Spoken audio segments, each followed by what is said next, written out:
My name is Chris Gunther. I'm with the City of New Orleans Health Department, New Orleans, Louisiana.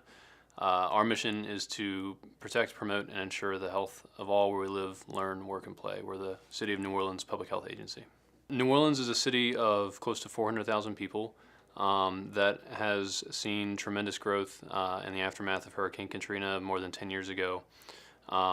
In spite of that, in spite of the really positive changes that are happening in our community, we continue to face some persistent challenges when it comes to health and social inequities. One of those that's really huge is the issue of poverty, particularly for young people and children. 2 out of every 5 kids in our city live in poverty. I think the other issue that looms really large is the issue of trauma, both lingering after effects of the storm of Hurricane Katrina, but also the chronic and routine exposures to violence and other stressors that children in particular in our city face on a daily basis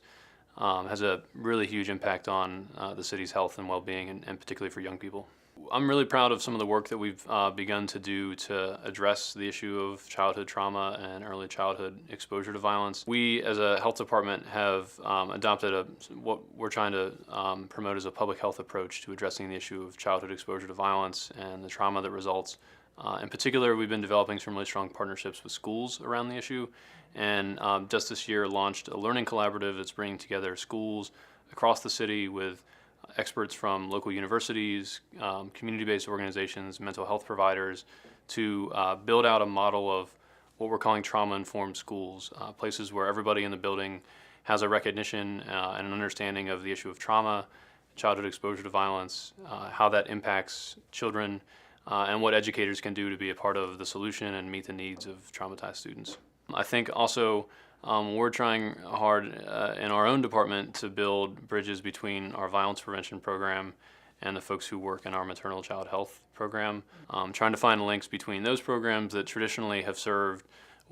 mothers and families and children from a health standpoint to make sure they have the skills and the tools they need to be healthy and well as they develop, but also now thinking about how we as a violence prevention team can offer them skills and tools to help keep them safe as well as a part of health.